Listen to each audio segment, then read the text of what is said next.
안녕하세요. 모닥불 읽어주는 밤입니다. 그림 형제의 그림 동화집 제5편을 이어서 들려드리겠습니다. 어머나, 할머니, 소녀가 말했습니다. 할머니 귀가 정말 크시네요. 내 녀석의 말을 더 잘 듣기 위해서지 하고 할머니는 대답했습니다. 하지만 할머니, 눈도 정말 크시네요. 소녀가 말했습니다. 내 녀석을 더 잘 보기 위해서지, 내 사랑. 하지만 할머니, 손도 정말 크시네요. 내 녀석을 안아주기 위해서지. 어머나, 하지만 할머니, 입이 정말 끔찍하게 크시네요. 내 녀석을 먹기 위해서지. 그 말이 끝나기가 바지마자 늑대는 몸을 날려 침대에서 뛰쳐나와 붉은 망토를 삼켜버렸습니다. 늑대가 배고픔을 달랬을 때 그는 다시 침대에 누워 잠들었고 매우 크게 코를 골기 시작했습니다. 사냥꾼은 바로 그 집 앞을 지나고 있었고 생각했습니다. 저 할머니는 대체 얼마나 오래 코를 고는 거야. 한번 살펴보아야겠어. 그래서 그는 방으로 들어갔고 침대 곁에 이르자 늑대가 누워있는 것을 발견했습니다. 이 늙은 악당이 여기서 꼼짝도 않고 있잖아. 내가 오랫동안 너를 찾았어. 그는 방아쇠를 당기려던 바로 그 순간 늑대가 할머니를 잡아먹었을지도 모른다는 생각이 들었고 할머니가 아직 살아있을지도 모른다는 생각이 들었습니다. 그래서 그는 총을 쏘지 않고 가위 한 쌍을 들어 늑대의 배를 자르기 시작했습니다. 두 번의 자르기가 끝나자 그는 작은 붉은 망토가 빛나는 것을 보았고 다시 두 번의 자르기를 더하자 작은 소녀가 뛰어나와 울먹이며 말했습니다. 아, 얼마나 무서웠는지, 늑대 뱃속은 얼마나 어두웠는지.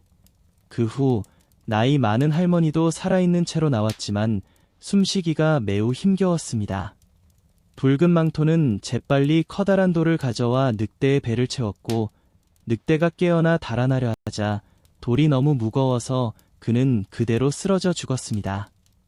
모두 세 사람은 기뻐했습니다. 사냥꾼은 늑대의 가죽을 벗겨 집으로 가져갔고 할머니는 붉은 망토가 가져온 케이크를 먹고 포도주를 마시며 안정을 되찾았습니다.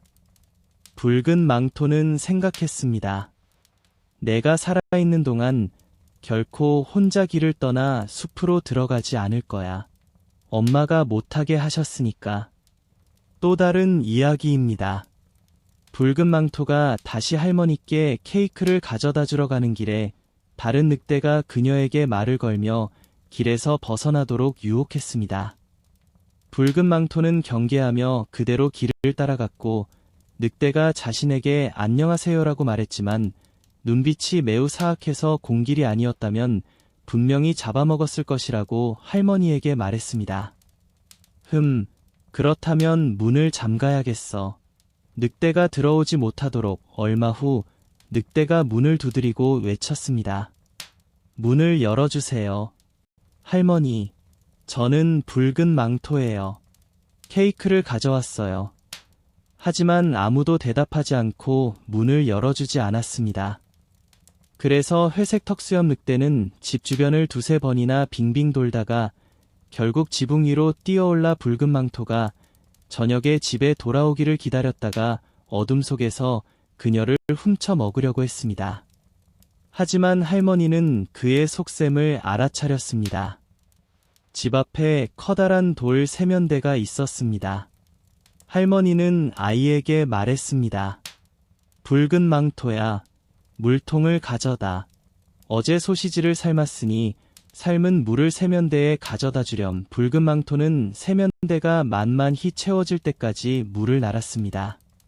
그러자 소시지 냄새가 늑대에게까지 닿았고 늑대는 킁킁거리며 아래를 엿보았습니다. 결국 늑대는 목을 너무 길게 뻗어 발을 헛디뎠고 지붕에서 미끄러져 그대로 세면대에 빠져 익사했습니다. 붉은 망토는 기쁜 마음으로 집으로 돌아갔고 그 후 아무도 그녀를 해치지 않았습니다. 옛날에 한 풍차방앗간 쥔장이 살았습니다. 그는 아름다운 딸이 있었고 딸이 성장하자 그녀를 좋은 곳에 시집 보내고 보살펴 주고 싶었습니다. 그는 생각했습니다. 첫 번째 괜찮은 남자가 청혼하면 그녀에게 시집 보내야겠다. 얼마 지나지 않아 구혼자가 나타났고 그는 매우 부유해 보였고 방앗간 진장은 그에게 흠잡을 데가 없었습니다. 그래서 그는 딸을 그에게 정략 결혼시켰습니다. 하지만 소녀는 약혼남에게 마음이 끌리지 않았습니다. 그는 그녀를 믿을 수 없었고 그를 바라보거나 생각할 때마다 마음속으로 몸서리쳤습니다. 어느 날 약혼남은 그녀에게 말했습니다. 아직 내 집을 방문하지 않았군요. 우리 약혼한 지 꽤 되었는데 말입니다. 그녀는 대답했습니다. 당신의 집이 어디에 있는지 모르겠어요. 그는 말했습니다. 내 집은 어두운 숲속에 있어요. 그녀는 길을 찾지 못할 거라고 핑계를 댔습니다. 약혼남은 덧붙였습니다. 다음 주일에 꼭 방문해야 해요.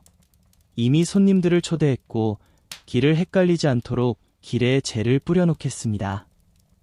일요일, 소녀가 출발할 시간이 되자 그녀는 설명할 수 없는 불안감에 휩싸였습니다. 혹시 길을 잃을까봐 그녀는 주머니에 완두콩과 렌틸콩을 넣어두고 가는 길에 뿌리기로 했습니다.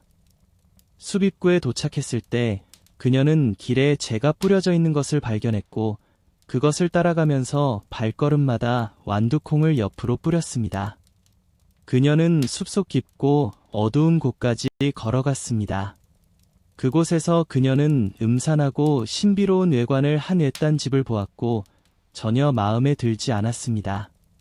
그녀는 집 안으로 들어갔지만 아무도 보이지 않았고 온통 조용했습니다. 갑자기 목소리가 울려 퍼졌습니다.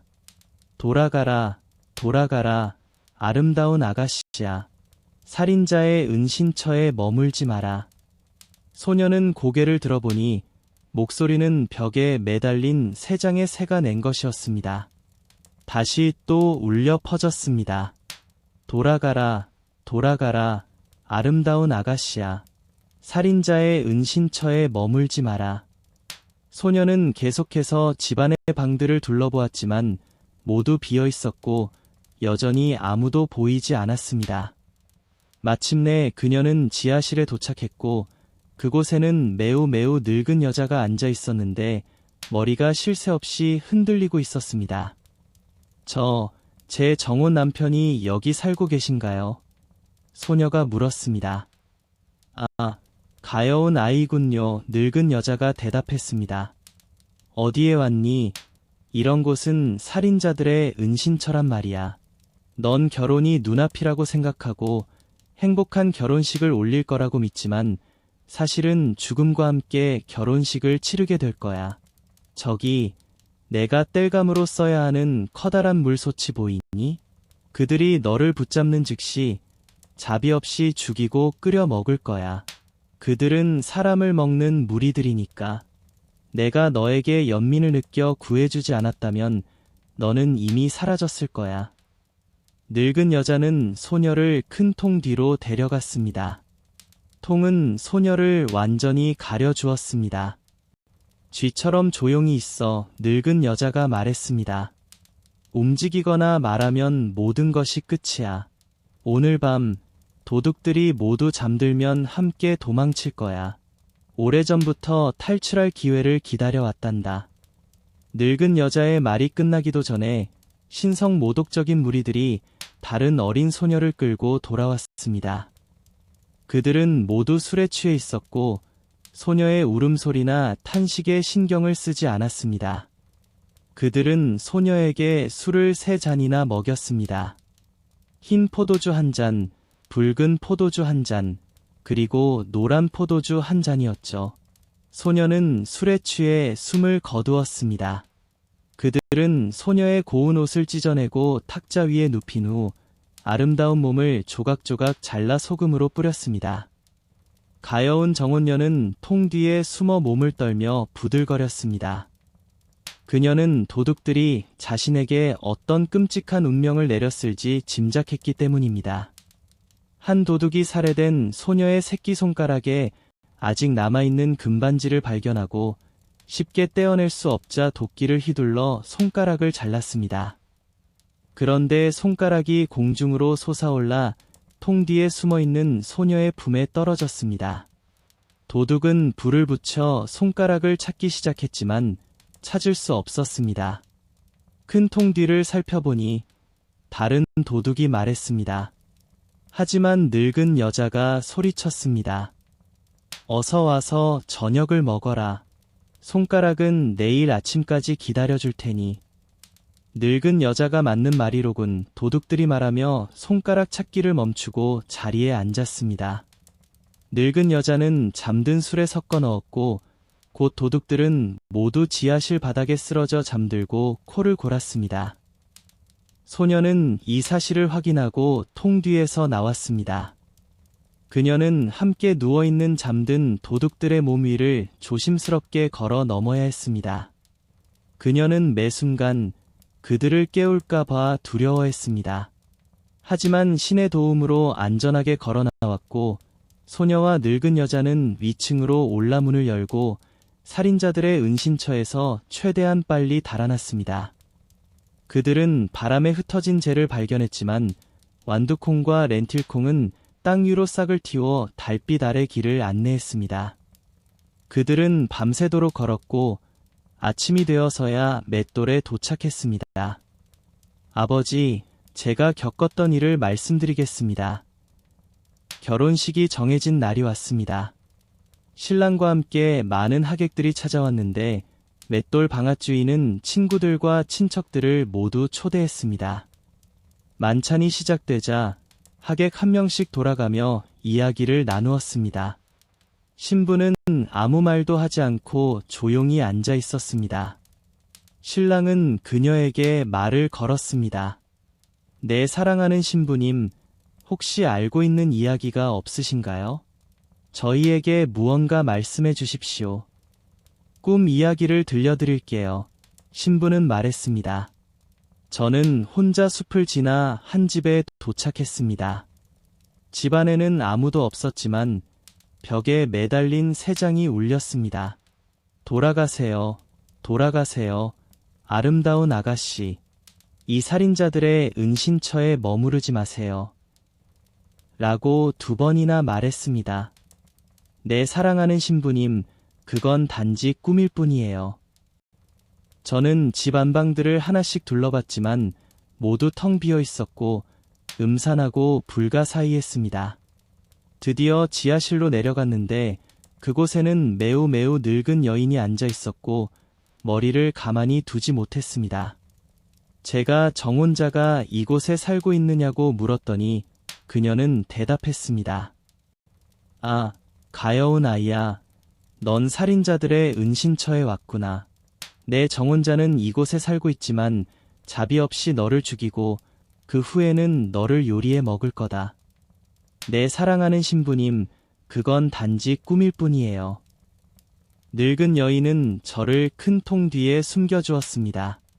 그 순간 도둑들이 돌아와 어린 소녀를 끌고 들어왔습니다. 그들은 그녀에게 흰색, 빨간색, 노란색 3가지 종류의 포도주를 마시게 했고 결국 그녀는 죽었습니다. 내 사랑하는 신부님, 그건 단지 꿈일 뿐이에요. 그러자 그들은 그녀의 아름다운 옷을 찢어버리고 그녀의 아름다운 몸을 조각조각 잘라 소금을 뿌렸습니다. 내 사랑하는 신부님, 그건 단지 꿈일 뿐이에요. 그러다가 한 도둑이 그녀의 손가락에 금반지가 아직 남아있는 것을 발견했습니다. 반지를 빼기 어려워서 도끼로 손가락을 잘랐습니다. 그러자 손가락이 공중으로 솟아올라 통 뒤에 떨어져 내 제품에 떨어졌습니다. 여기 반지가 든 손가락이 있습니다. 신부는 이 말과 함께 손가락을 꺼내 하객들 앞에 보여주었습니다. 이 이야기를 듣는 동안 점점 창백해져 가던 신랑은 갑자기 도망치려 했지만 하객들이 그를 붙잡았습니다. 그들은 그를 정의의 손에 넘겼고 그는 그리고 그의 살인물이 모두가 악행에 대한 죄로 사형을 선고받았습니다. 톰 2. 한 가난한 나무꾼이 한밤중에 오두막 안에서 장작불 곁에서 파이프를 피우고 있었습니다. 그의 아내는 그의 곁에서 방아를 돌리고 있었습니다. 그는 말했습니다. 아, 섭섭하구나, 아내야. 자식들이 없어서 우리만 이렇게 앉아 있는 것이 다른 사람들은 자식들과 함께 행복하고 즐거운 모습을 보니 말이야. 그렇게 말씀하시는 게 당연합니다. 아내는 한숨을 쉬며 방아를 돌렸습니다. 나라면 아이 하나만 있었더라면 얼마나 행복했을까. 만약 아주 작은 아이라도 심지어 내 엄지손가락만큼 작더라도 나는 정말 행복할 것이고 그 아이를 몹시 사랑할 거야. 바로 그때 이상하게도 이 착한 부인의 소원이 이루어졌습니다. 그녀가 바라던 그대로 얼마 후 작은 아이를 얻게 되었는데 건강하고 튼튼했지만 엄지손가락만큼 작았습니다. 부부는 말했습니다. 우리가 원했던 것을 얻었으니 작기는 하지만 그 아이를 몹시 사랑해야겠지. 그래서 아이의 이름을 토마스 엄지라고 지었습니다. 아이에게 음식을 충분히 주었지만 아무리 노력해도 아이는 더 자라지 않았고 태어났을 때와 똑같은 크기였습니다. 하지만 아이의 눈은 또렷하고 반짝였고 곧 총명하고 영리한 아이라는 것을 보여주었습니다. 항상 무슨 일을 해야 할지 잘 알고 있었습니다. 어느 날 나무꾼이 나무를 베러 숲으로 가려고 할 때 그는 말했습니다. 아, 누가 수레를 끌어주면 좋겠구나. 서둘러야 하는데. 아버지, 제가 알아서 하겠습니다. 수레가 필요할 때쯤 숲에 있을 거예요. 그러자 나무꾼은 웃으며 말했습니다. 어떻게 그런 게 가능하겠니? 내가 말발굽까지 닿을 수 있겠니? 걱정 마세요, 아버지. 어머니께서만 말에 멍줄을 매주시면 제가 말의 귀에 들어가 방향을 알려드릴게요. 한번 해보자. 시간이 되자 어머니가 말에 멍줄을 매고 토마스를 말의 귀에 태웠습니다. 작은 토마스는 말에게 어떻게 가야 할지 알려주며 가세요. 멈춰요. 라고 외쳤습니다. 그래서 말은 나무꾼이 직접 모는 것처럼 숲으로 들어갔습니다. 그런데 말이 너무 빨리 달리고 토마스가 조심하세요. 조심하세요. 라고 외치는 순간 두 명의 낯선 사람이 나타났습니다. 한 명이 말했습니다. 참 이상한 일이 있군. 수레가 가고 있는데 짐꾼이 말에게 이야기하는 것 같지만 아무도 안 보이네. 정말 이상하군. 다른 한 명이 말했습니다. 수레를 따라가서 어디로 가는지 보자. 그래서 그들은 숲속으로 계속 갔고 마침내 나무꾼이 있는 곳에 도착했습니다. 토마스 엄지는 아버지를 보고 소리쳤습니다. 아버지, 제가 수레를 끌고 안전하게 왔어요. 이제 저를 내려주세요. 그러자 아버지는 한 손으로 말의 고삐를 잡고 다른 손으로 아들을 말의 귀에서 꺼내 풀 위에 앉혔습니다. 작은 토마스는 매우 즐거워 보였습니다. 두 명의 낯선 사람은 이 모든 것을 지켜보며 무슨 말을 해야 할지 몰랐습니다. 마침내 한 명이 다른 한 명을 뒤로 끌어당기며 말했습니다. 저 녀석을 얻으면 큰 돈을 벌 수 있겠어. 마을에서 마을로 데리고 다니면서 쇼를 하면 좋겠어. 사야겠어. 그래서 그들은 나무꾼에게 다가가 저 작은 녀석을 얼마에 주실 건가요? 라고 물었습니다. 그 아이가 우리와 함께라면 더 잘 지낼 거예요. 그들은 말했습니다. 저는 그 아이를 팔지 않을 겁니다. 나무꾼이 대답했습니다. 내 살과 핏줄은 세상의 모든 은금보다 소중하니까요. 하지만 톰은 그들이 거래하려 한다는 이야기를 듣고 아버지의 코트깃에 매달려 그의 귀에 속삭였습니다. 돈을 받으세요, 아버지. 그리고 그들에게 저를 맡기세요. 저는 곧 다시 돌아올 겁니다. 그래서 나무꾼은 결국 낯선 사람들에게 톰을 큰 금화 한 덩이 값으로 팔기로 했습니다. 그들은 돈을 지불했습니다. 어디에 앉고 싶으세요? 한 명이 물었습니다. 저를 모자의 챙에 태워주세요. 거기서 구경하기 좋고 가는 길을 볼 수도 있잖아요. 톰은 그렇게 하라고 했습니다. 그리고 톰이 아버지에게 작별 인사를 하고 나니 그들은 톰을 데리고 길을 나섰습니다. 어둠이 내리기 시작할 무렵 작은 남자가 말했습니다. 저를 내려주세요. 피곤해요. 그래서 남자는 모자를 벗어 톰을 흙덩이 위에 내려놓았습니다. 밭 옆 길가의 쟁기질한 밭에 말입니다. 톰은 쟁기의 홈통 사이를 뛰어다니다가 결국 낡은 쥐구멍 속으로 사라졌습니다. 안녕히 계세요, 주인님들, 톰이 말했습니다. 저는 떠납니다. 다음에는 저를 잘 찾아보세요. 그러자 그들은 곧바로 그 자리에 달려가 막대기 끝을 쥐구멍에 찔러보았지만 소용없었습니다. 톰은 점점 더 깊숙이 숨어 들어갔습니다. 결국 어두워져서 그들은 뾰족한 뿔을 가진 채로 그들의 전리품 없이 길을 떠나야 했습니다. 톰은 그들이 떠났다는 것을 확인하고 숨는 곳에서 나왔습니다. 이 쟁기질한 밭에서 걷는 길이 얼마나 위험한가, 톰이 말했습니다. 만약 이 커다란 흙덩이 하나에서 떨어지면 분명히 목을 부러뜨릴 거야. 마침내 행운 좋게도 그는 커다란 빈 달팽이 껍데기를 발견했습니다. 운이 좋군, 톰이 말했습니다. 여기서 아주 잘 잘 수 있겠어 하고 껍데기 안으로 기어 들어갔습니다. 그가 잠들려던 바로 그 순간 두 남자가 이야기를 나누며 지나가는 소리를 들었습니다. 한 명이 다른 한 명에게 말했습니다. 우리는 어떻게 저 부유한 성직자의 집에서 은금들을 훔칠 수 있을까? 알려줄게, 톰이 외쳤습니다. 무슨 소리였어? 도둑이 놀라서 말했습니다. 분명히 누군가 말하는 것 같은데 그들은 꼼짝도 하지 않고 귀를 기울였습니다. 톰이 말했습니다. 저를 데려가세요. 그러면 성직자의 돈을 어떻게 훔칠지 곧 보여줄 수 있어요. 어디 있는 거야? 그들은 물었습니다. 땅에 눈을 돌려보고 소리가 어디서 나는지 들어봐. 마침내 도둑들은 톰을 찾아내어 손에 올려놓았습니다. 내 녀석은, 그들은 말했습니다. 우리를 위해 뭘 할 수 있니? 저는 철창 사이로 들어가서 원하시는 것을 꺼내 드릴 수 있어요.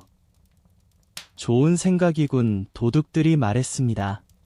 가자, 내가 뭘 할 수 있는지 보자. 그들은 성직자의 집에 도착하고 톰은 창살 사이로 방 안으로 슬슬 들어갔습니다. 그리고 최대한 큰 소리로 외쳤습니다. 이 안에 있는 걸 모두 가져갈까요? 그러자 도둑들은 겁을 먹고 말했습니다. 조용히, 조용히, 소리 내지 말고 조심해야 해. 아무도 깨우면 안 돼. 하지만 톰은 그들의 말을 이해하지 못하는 듯 다시 큰 소리로 외쳤습니다. 얼마를 드릴까요? 이 안에 있는 걸 모두 가져갈까요? 방 옆방에서는 요리장이 잠에서 깨어 소리에 귀를 기울였습니다. 한편 도둑들은 겁에 질려 조금 떨어져 있었지만 곧 정신을 차리고 말했습니다. 저 꼬마는 우리를 골탕 먹이려고 하는 것뿐이야. 그래서 도둑들은 속삭이며 톰에게 말했습니다. 이제 장난은 그만하고 돈을 좀 내놓아라. 톰은 최대한 큰 소리로 외쳤습니다. 좋아요. 손을 뻗지 마세요. 여기 돈이 나옵니다. 요리장은 그 말을 명확하게 들었습니다. 그래서 요리장은 침대에서 뛰쳐나와 문을 열었습니다. 도둑들은 늑대가 쫓아오는 듯 도망쳤습니다. 하녀는 더듬거리며 아무것도 찾지 못하고 불을 켜러 갔습니다. 하녀가 돌아올 때쯤 톰은 이미 헛간으로 숨어 있었습니다. 하녀는 방 안 구석구석을 샅샅이 뒤져 아무도 찾지 못하고 잠자리에 들었습니다. 꿈을 꾸는 것 같았습니다. 작은 요정은 집단 위를 기어다니며 마침내 밤을 편안하게 보낼 수 있는 안락한 곳을 찾았습니다. 톰은 날이 밝을 때까지 잠을 자고 부모님 댁으로 돌아갈 생각으로 잠이 들었습니다. 하지만 안타깝게도 톰은 끔찍한 일을 겪게 되었습니다. 세상에서 우리에게 일어나는 시련과 고난은 무엇일까요? 요리장은 새벽에 일어나 소에게 풀을 주러 헛간으로 갔습니다. 요리장은 집단을 크게 한 뭉치나 들고 톰을 집단 속에 넣어 잠든 채로 옮겨갔습니다. 톰은 여전히 잠들어 있었고 소의 입 안으로 들어간 것을 깨닫지 못했습니다. 요리장이 집단을 소의 헛간으로 옮겼기 때문입니다. 아뿔싸, 톰은 말했습니다. 내가 어떻게 맷돌 속으로 떨어졌을까? 하지만 곧 자신이 어디에 있는지 알게 되었습니다. 톰은 자신의 목숨을 부지하기 위해 온 지혜를 동원해야 했습니다. 소의 이빨 사이에 끼이지 않도록 조심해야 했습니다. 마침내 톰은 소의 위장 속으로 떨어졌습니다. 여기 좀 어둡군요. 톰은 말했습니다. 이 방에 햇빛을 들여줄 창문을 짓지 못했나 봐요. 초라도 하나 있으면 좋겠네요. 톰은 불운을 최대한 긍정적으로 생각했지만 자신의 처지에 만족하지 못했습니다. 가장 큰 문제는 계속해서 집단이 쏟아져 들어와 그의 공간을 점점 더 좁혀가고 있다는 것이었습니다. 결국 톰은 최대한 큰 소리로 외쳤습니다. 더 이상 집단을 가져오지 마세요. 더 이상 집단을 가져오지 마세요. 하녀는 바로 그때 소를 짜고 있었습니다. 누군가가 말하는 소리를 듣고 아무도 보이지 않지만 밤에 들었던 목소리와 똑같은 소리를 듣자 너무 놀라 의자에서 떨어지고 저통을 엎질렀습니다. 하녀는 흙투성이가 된 자신을 일으켜 세우고 달려가 주인의 집으로 갔습니다. 하녀는 말했습니다. 주인님, 소가 말을 합니다. 하지만 주인이 말했습니다. 여자, 너는 분명히 미쳤구나. 하지만 주인이 하녀와 함께 소 사육장으로 가서 무슨 일이 일어났는지 확인하기 위해 갔습니다. 방금 발을 딛기도 전에 톰이 소리쳤습니다. 더 이상 건초 가져오지 마세요. 그러자 성직자 자신도 겁에 질려 소가 분명히 마법에 걸렸다고 생각하며 쏜살같이 죽여버리라고 하인에게 명령했습니다. 그래서 소는 죽임을 당해 해부되었고 톰이 들어있던 위장은 쓰레기 더미에 던져졌습니다. 톰은 곧 위장에서 빠져나오기 시작했는데 쉽지 않은 일이었습니다. 하지만 마침내 머리를 내밀 공간을 확보하려는 순간 새로운 불행이 닥쳤습니다. 배갈은 굶주린 늑장이 튀어나와 통째로 위장, 그리고 톰까지 한 입에 삼켜버리고 도망쳤습니다. 톰은 여전히 낙담하지 않았고 늑장이 함께 가면서 이야기를 나눌 수 있기를 바라는 마음으로 소리쳤습니다. 저기요, 좋은 친구. 제가 아주 멋진 선물을 보여드릴 수 있어요. 늑장이 물었습니다. 어디에 있나요? 톰은 자신의 집을 가리키며 대답했습니다. 저기 집으로 기어 들어가면 부엌, 그리고 식료품 저장고에 케이크, 햄, 소고기, 차가운 닭고기, 구운 돼지고기, 사과파이, 그리고 당신이 원하는 모든 것이 있어요. 늑장은 두 번 다시 묻지 않았습니다. 그래서 그날 밤 늑장은 집으로 가서 하수구를 통해 부엌, 그리고 식료품 저장고로 기어들어가 배부르게 먹고 마셨습니다. 배불리 먹고 나니 돌아가고 싶었지만 너무 많이 먹어서 들어온 길로 나갈 수 없었습니다. 톰은 바로 이것을 예상하고 있었습니다. 이제 톰은 온 힘을 다해 소리치기 시작했습니다. 조용히 하세요. 늑장이 말했습니다. 이렇게 소란을 피우면 집안 사람들을 모두 깨울 거예요. 톰은 대답했습니다. 그게 무슨 상관이에요? 당신이 신나게 놀았으니 이제 제가 즐거워할 차례입니다. 톰은 노래하고 소리 지르며 최대한 큰 소리를 냈습니다. 소란에 깨어난 나무꾼과 그의 아내는 문틈으로 들여다보았습니다. 늑장이 있는 것을 보자 얼마나 무서웠을지 짐작할 수 있습니다. 나무꾼은 도끼를 들고 아내는 낫을 들었습니다. 나무꾼은 말했습니다. 당신은 뒤에 계세요. 제가 늑장의 머리를 찍으면 당신은 나드로 늑장을 찢어야 합니다. 톰은 이 말을 듣고 소리쳤습니다. 아버지, 아버지, 제가 여기 있어요. 늑장이 저를 삼켰어요. 그러자 그의 아버지는 말했습니다. 천만에, 우리 아들을 다시 찾았구나. 그리고 아내가 그를 해치지 않도록 주의하라고 말했습니다. 그러자 그는 도끼를 휘둘러 늑장의 머리를 한 번에 찍어 죽였습니다. 그리고 늑장을 해부하여 톰을 꺼냈습니다. 아버지는 말했습니다. 아들아, 내 때문에 얼마나 걱정했는지. 톰은 대답했습니다. 네, 아버지. 저희가 헤어진 이후로 온 세상을 돌아다닌 것 같아요.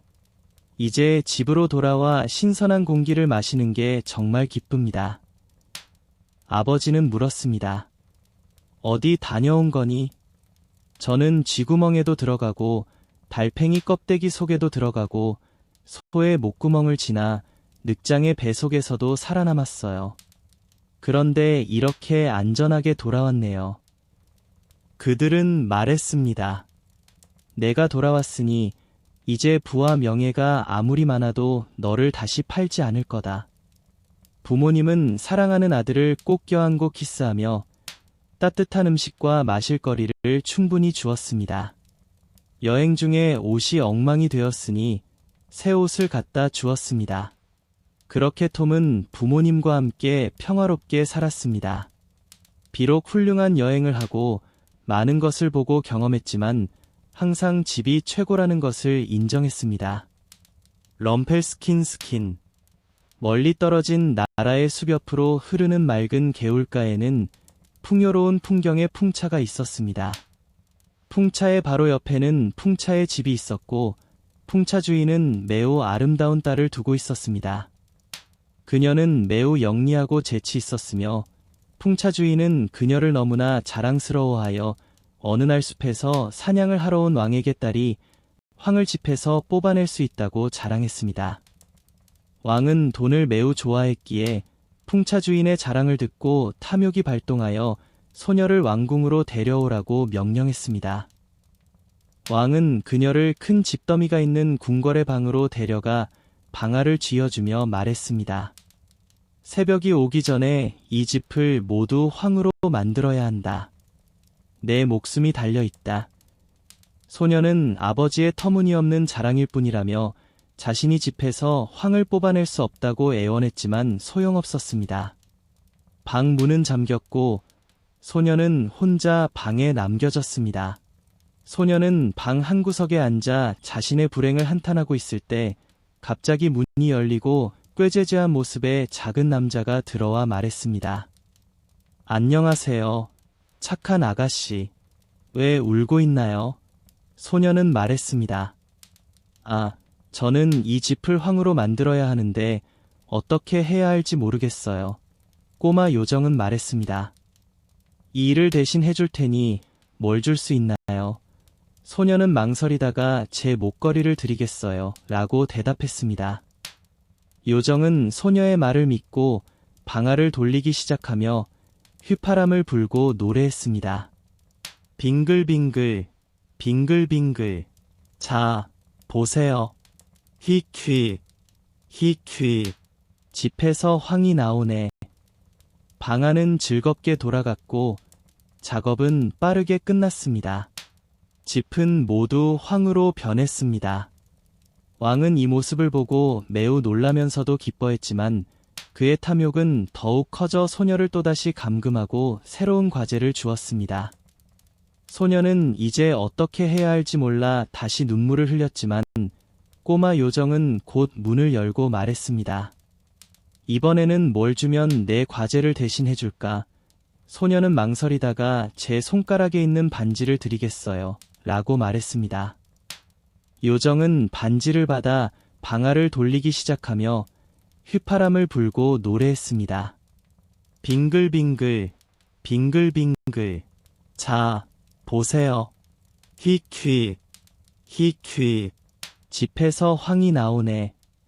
새벽이 되기도 전에 모든 일이 다시 끝났습니다. 왕은 이 모든 빛나는 보물을 보는 즉시 크게 기뻐했습니다. 하지만 만족하지 못하고 제분공의 딸을 더욱 큰 더미로 데려가 말했습니다. 이건 모두 오늘 밤에 방사해야 합니다. 만약 방사를 한다면 당신은 나의 여왕이 될 것입니다. 소녀가 혼자 남겨졌을 때 그 난쟁이가 나타나 말했습니다. 이번 세 번째 방사를 해주는 대가로 무엇을 줄 거요? 소녀는 대답했습니다. 더 이상 드릴 것이 없어요. 그러자 난쟁이는 말했습니다. 그렇다면 여왕이 되었을 때 갖게 될 첫째 아이를 주겠다고 말하겠소. 소녀는 생각했습니다. 저럴 수가 없어. 하지만 과제를 끝낼 다른 방법이 없다고 생각하며 난쟁이가 부탁하는 대로 하겠다고 말했습니다. 방아가 다시 낡은 노래에 맞춰 돌아가고 난쟁이는 또다시 더미를 황금으로 바꾸었습니다. 왕은 다음날 아침에 찾아와 원하는 모든 것을 확인하고 약속을 지킬 수밖에 없었습니다. 그래서 제분공의 딸을 왕비로 맞이했고 그녀는 정말로 여왕이 되었습니다. 첫째 아이를 낳았을 때 그녀는 매우 기뻤고 난쟁이와 자신이 한 말을 잊었습니다.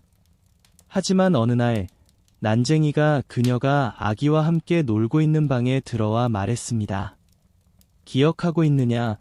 그녀는 자신의 불행을 슬퍼하며 그에게 왕국의 모든 재산을 주겠다고 말했지만 소용없었습니다.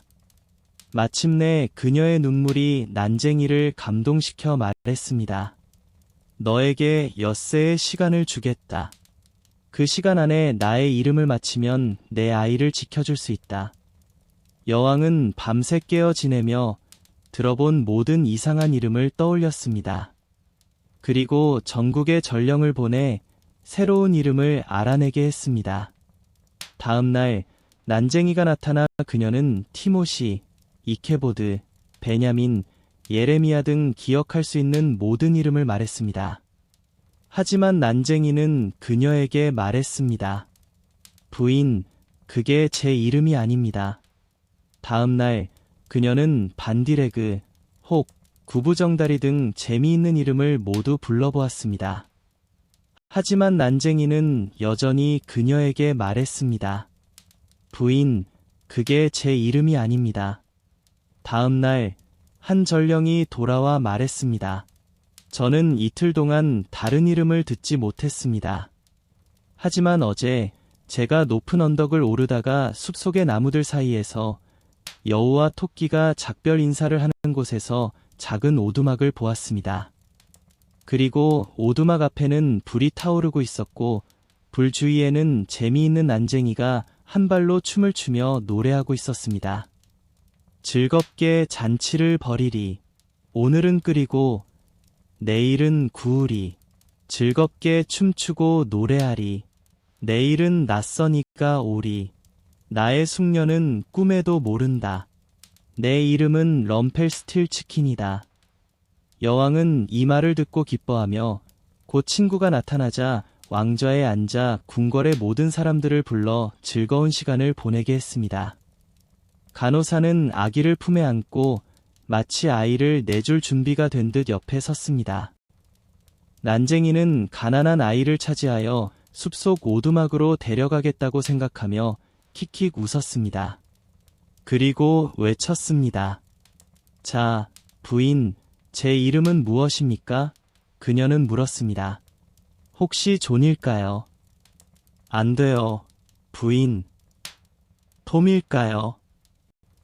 안 돼요, 부인. 잼미일까요? 아니에요. 혹시 럼펠슈틸츠킨일까요? 부인이 교묘하게 물었습니다. 어떤 마녀가 당신에게 그걸 말해줬군요. 어떤 마녀가 말해줬다네. 난쟁이는 분노에 휩싸여 발을 바닥에 깊숙이 들이받고 발을 빼내기 위해 양손으로 붙잡아야 했습니다. 그러고는 황급히 자리를 떠났고 간호사는 웃고 아기는 옹알이를 했습니다. 궁궐의 모든 이들은 그에게 아무런 소용없는 일로 그렇게 고생했다며 조롱하며 외쳤습니다. 럼펠슈틸츠킨 씨, 좋은 아침과 즐거운 만찬을 기원합니다. 똑똑한 그레텔. 어느 요리사 그레텔이 있었습니다. 그녀는 빨간 굽의 신발을 신고 있었고 신발을 신고 걸어 다닐 때면 이리저리 몸을 돌리고 매우 행복하게 생각하며 말했습니다. 당신은 정말 예쁜 소녀로군. 그리고 집에 돌아와 마음이 즐거워져 한 잔의 포도주를 마셨습니다. 포도주는 식욕을 돋우기 때문에 그녀는 요리하는 음식 중 가장 맛있는 것을 맛보며 만족스러워했고 말했습니다. 요리사는 음식이 어떤 맛인지 알아야 합니다. 어느 날 주인이 그녀에게 말했습니다. 그레텔, 오늘 저녁 손님이 오니 닭 2마리를 정성껏 준비하게. 알겠습니다, 주인님. 그레텔이 대답했습니다. 그녀는 닭 2마리를 잡고 데치고 깃털을 뽑고 꼬치에 꿰어 저녁이 되도록 불 앞에 놓았습니다. 닭들이 갈색으로 변하기 시작했고 거의 다 되었지만 손님은 아직 도착하지 않았습니다. 그러자 그레텔이 주인에게 외쳤습니다.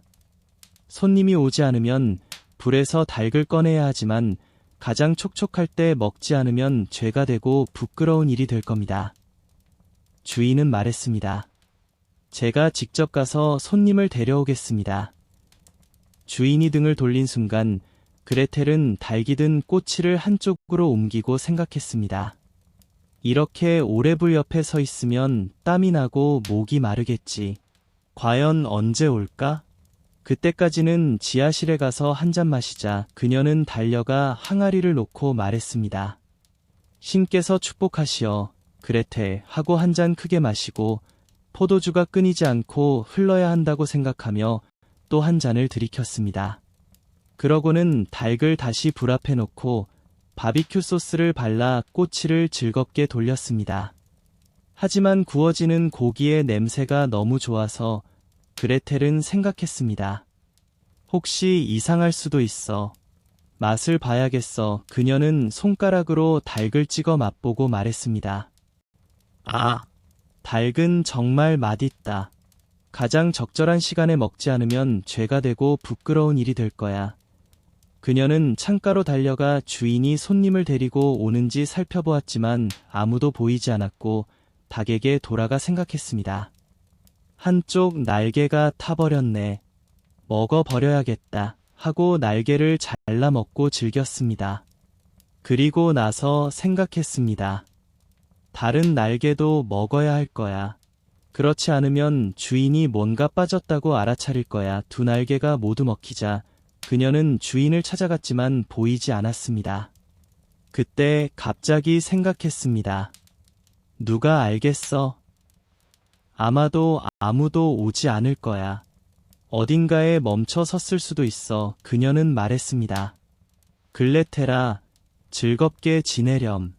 한 마리의 닭은 이미 해치웠으니 술 한 잔 더하고 다 먹어치워.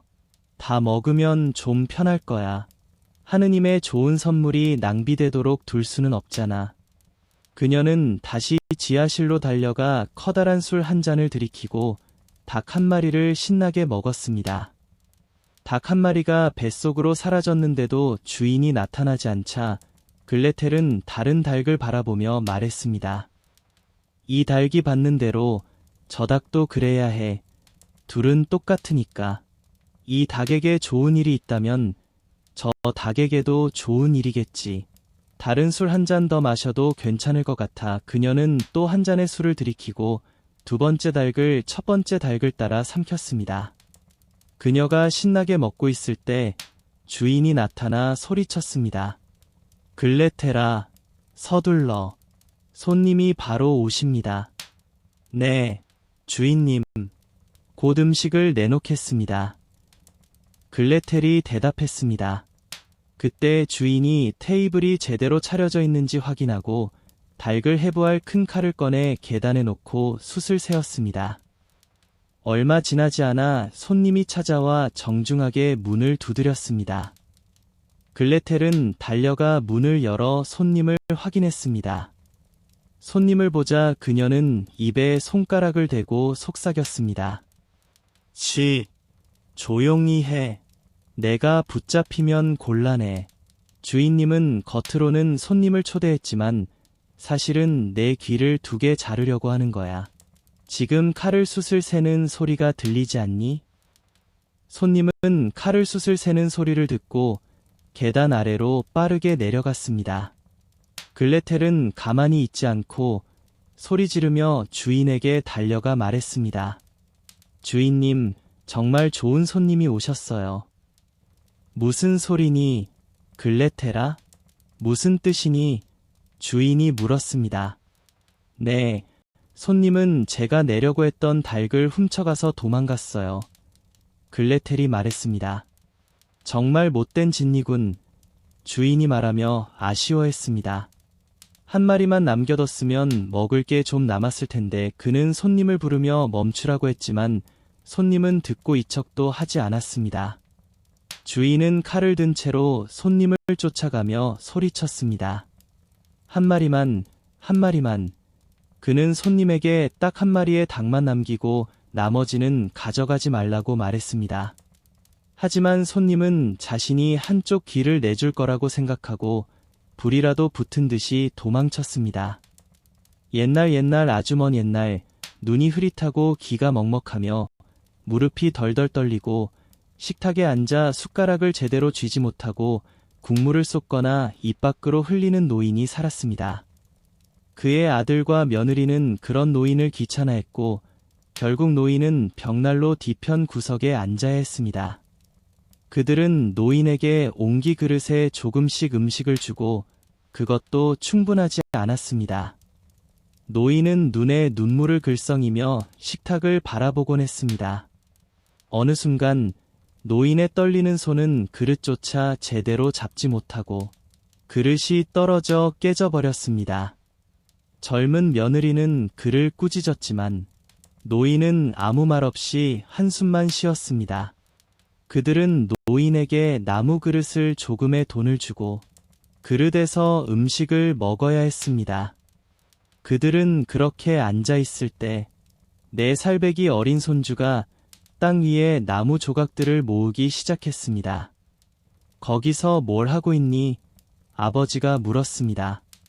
아버지와 어머니가 음식을 먹을 수 있는 작은 물통을 만들고 있어요. 아이가 대답했습니다. 아버지와 어머니는 나이가 들어서요. 노인과 그의 아내는 서로를 잠시 바라보더니 마침내 눈물을 글썽였습니다.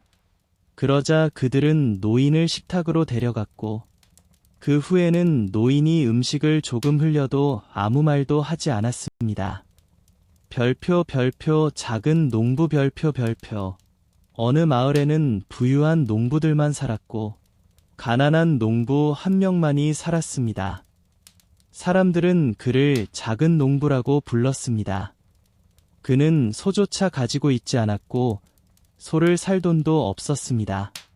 하지만 그는 아내와 함께 소를 갖고 싶어 했습니다. 어느 날 그는 아내에게 말했습니다. 들어봐요. 좋은 생각이 떠올랐어요. 우리 동네 대장장이에게 나무로 소를 만들어 달라고 부탁할 거예요. 나무를 갈색으로 칠해서 다른 소들과 똑같이 보이게 만들면 시간이 지나면 분명히 커서 소가 될 거예요. 아내도 그 생각을 마음에 들어 했습니다. 그리고 그들의 동네 대장장이를 찾아가 나무소를 만들었습니다. 대장장이 나무를 다듬고 칠했으며 머리가 아래로 처져 있는 것처럼 먹는 모습으로 만들었습니다. 다음 날 아침 소들이 밖으로 나가고 있을 때 작은 농부는 목동을 불러 말했습니다. 저기 작은 송아지가 있어요. 하지만 아직 작아서 안고 가야 해요. 목동은 알았어 라고 대답하며 파래 하나 들고 목장으로 갔습니다. 작은 송아지는 항상 먹는 것처럼 서 있었고 목동은 말했습니다. 곧 스스로 뛰어다니게 될 거야. 얼마나 열심히 먹고 있는지만 봐. 저녁에 목장을 집으로 돌려보낼 때 그는 송아지에게 말했습니다. 내가 거기 서서 배불리 먹을 수 있다면 내 다리 4개로 걷는 것도 할 수 있을 거야. 내가 너를 팔에 안고 집으로 데려갈 생각은 없어. 하지만 작은 농부는 문 앞에서 기다리고 있었습니다. 작은 송아지를 기다리고 있었고 목동이 소들을 데리고 마을을 지나갈 때 송아지가 사라졌습니다. 그는 어디 있는지 물었습니다. 목동은 대답했습니다. 아직 거기 서서 먹고 있어. 멈추고 우리와 함께 오지 않았어. 하지만 작은 농부는 말했습니다. 하지만 내가 내 짐승을 돌려받아야 해요. 그래서 그들은 함께 목장으로 돌아갔지만 누군가가 송아지를 훔쳐갔고 사라졌습니다. 목동은 말했습니다. 아마 도망친 것 같아. 농부는 그럴 리 없어 라고 말하며 목동을 시장 앞으로 데려갔습니다. 시장은 그의 부주의를 탓하며 도망간 송아지 대신 소 한 마리를 농부에게 주라고 명령했습니다. 이제 작은 농부와 그의 아내는 오랫동안 바라던 소를 갖게 되었고 기쁘게 생각했지만 소에게 먹을 것이 없었고 아무것도 줄 수 없었기에 곧 소를 도살해야 했습니다. 고기를 소금에 절여 놓으니 농부는 마을로 가서 가죽을 팔아 새 송아지를 사려고 했습니다. 길을 가던 중 낡은 풍차를 지나갈 때 날개가 부러진 까마귀 한 마리가 앉아 있었습니다. 농부는 불쌍한 마음에 까마귀를 데려가 가죽으로 감쌌습니다. 하지만 날씨가 그저 비바람이 몰아치자 더 이상 나아갈 수 없어서 풍차로 돌아가 도움을 청했습니다. 풍차 안에는 풍차 부인에 혼자 있었습니다. 농부에게 저기 집 위에 누워라라고 말하며 빵과 치즈 한 조각을 주었습니다. 농부는 그것을 먹고 가죽 옆에 누웠고 풍차 부인은 아마 피곤해서 잠이 든 것 같구나라고 생각했습니다. 그때 목사가 찾아왔습니다. 풍차 부인은 남편이 외출 중이니 잔치를 벌여야겠어 라고 말하며 목사를 맞이했습니다. 농부는 그들의 대화를 듣고 빵과 치즈 한 조각으로 버틴 것에 대해 못마땅하게 생각했습니다. 그러자 풍차 부인은 구운 고기, 샐러드, 케이크, 그리고 포도주를 차려냈습니다. 음식을 먹으려던 바로 그 순간 문 밖에서 노크 소리가 들렸습니다. 풍차 부인은 하늘을 봐. 남편이 왔잖아. 라며 서둘러 구운 고기를 벽돌 난로 안에, 포도주를 베개 밑에, 샐러드를 침대에, 케이크를 침대 밑에 숨기고 목사를 현관 앞 다락방에 숨겼습니다. 그리고는 문을 열어 남편을 맞이하며 말했습니다. 다행히 남편이 돌아오셨네요. 비바람이 얼마나 심한데요. 세상이 끝날 것 같아요. 풍차 주인은 집 위에 누워있는 농부를 보고 물었습니다. 저 녀석은 뭐하는 녀석인가? 풍차 부인은 가엾은 녀석이 비바람을 맞으며 도움을 청해서 빵과 치즈를 주고 짚을 깔아주었단다. 라고 대답했습니다. 풍차 주인은 이의는 없지만 얼른 먹을 것을 좀 가져오도록 해라 라고 말했습니다. 풍차 부인은 하지만 빵과 치즈밖에 없는데 라고 말했습니다. 풍차 주인은 나는 무엇이든 만족하오. 빵과 치즈면 충분하오. 라고 답하며 농부를 바라보며 말했습니다. 이리 와서 함께 먹거라. 농부는 더 이상 초대할 필요가 없었습니다. 일어나 빵과 치즈를 먹었습니다. 그 후 풍차 주인은 까마귀가 든 가죽을 바닥에 놓인 것을 보고 물었습니다. 저것은 무엇인가? 농부는 그 안에 점쟁이가 들어있습니다. 라고 대답했습니다. 풍차 주인은 그 점쟁이가 나를 위해 점을 봐줄 수 있나? 라고 물었습니다. 농부는 왜 안 되겠소? 하지만 4가지 일만 말하고 5번째는 자신에게 간다고 하더이다. 라고 대답했습니다. 풍차 주인은 호기심을 느꼈고 말했습니다. 한번 점을 봐주게 하시오. 그러자 농부는 까마귀 머리를 쿡 찔러 끄르, 끄르 하는 소리를 내게 했습니다. 풍차 주인은 무슨 말을 했나? 라고 물었습니다. 농부는 먼저 베개 밑에 포도주가 숨겨져 있다고 말하더이다. 라고 대답했습니다. 풍차 주인은 맙서사 라고 외치며 베개 밑으로 달려가 포도주를 찾아냈습니다. 이제 더 말해보게 라고 말했습니다. 농부가 다시 까마귀를 쿡 찔러 끄르륵거리게 하며 말했습니다. 두 번째로 그는 벽돌로 된 아궁이에 구운 고기가 있다고 말합니다. 풍차 주인은 정말인가요? 라며 아궁이로 달려가 구운 고기를 찾아냈습니다.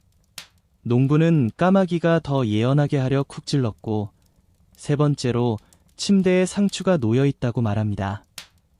라고 말했습니다. 정말 멋지군요. 풍차 주인은 침대로 달려가 상추를 발견했습니다. 마침내 농부는 까마귀를 한 번 더 쿡 찔러 끄르륵거리게 하며 말했습니다. 네 번째로 침대 밑에 과자가 있다고 말합니다. 정말 멋지군요. 풍차 주인은 침대 밑을 살펴보니 과자가 있었습니다. 이제 두 사람은 함께 식탁에 앉았지만 풍차 주인의 아내는 너무 무서워 덜덜 떨며 침대에 누워 모든 열쇠를 챙겼습니다. 풍차 주인은 다섯 번째 예언도 알고 싶었지만 어린 농부는 말했습니다. 먼저 네 가지 음식을 빨리 먹어야 합니다. 왜냐하면 다섯 번째는 안 좋은 일이거든요. 그들은 음식을 먹었고 그 후 다섯 번째 예언에 대한 대가를 흥정하여 300탈러로 합의했습니다. 농부는 다시 까마귀 머리를 쿡 찔러 크게 끄르륵거리게 했습니다. 풍차 주인이 물었습니다. 무슨 말을 했나? 농부는 대답했습니다. 그는 마귀가 현관의 옷장에 숨어 있다고 말합니다. 풍차 주인이 말했습니다. 마귀는 쫓아내야겠군요. 그는 집 문을 열었습니다. 그러자 아내가 열쇠를 내놓게 되었고 농부는 옷장을 열었습니다. 목사가 있는 힘껏 뛰쳐나왔고 풍차 주인이 말했습니다. 정말이었어. 내가 눈으로 검은 녀석을 봤어. 농부는 다음날 새벽에 300탈러를 가지고 도망쳤습니다. 집으로 돌아온 어린 농부는 아름다운 집을 지었고 사람들은 말했습니다. 어린 농부는 분명 황금 눈이 내리는 곳에 갔고 사람들은 황금을 삽으로 퍼서 가져왔을 거야. 어린 농부는 시장에게 불려가 재산의 출처를 밝히라는 명령을 받았습니다. 그는 대답했습니다. 소의 가죽을 마을에서 300탈러에 팔았어요. 농민들은 그 말을 듣고 자신들도 이 큰 이익을 누리고 싶어 집으로 달려가 소를 모두 죽이고 가죽을 벗겨 마을에서 가장 유리하게 팔았습니다. 시장은 말했습니다. 하지만 내 하녀가 먼저 가야 한다. 그녀가 마을의 상인에게 갔을 때 그는 가죽 한 장에 2탈러밖에 주지 않았고 다른 사람들도 마찬가지였습니다. 상인은 말했습니다. 이 가죽들을 내가 어찌할 수 있겠나? 제 5편은 여기까지입니다. 이야기는 다음 편에서 계속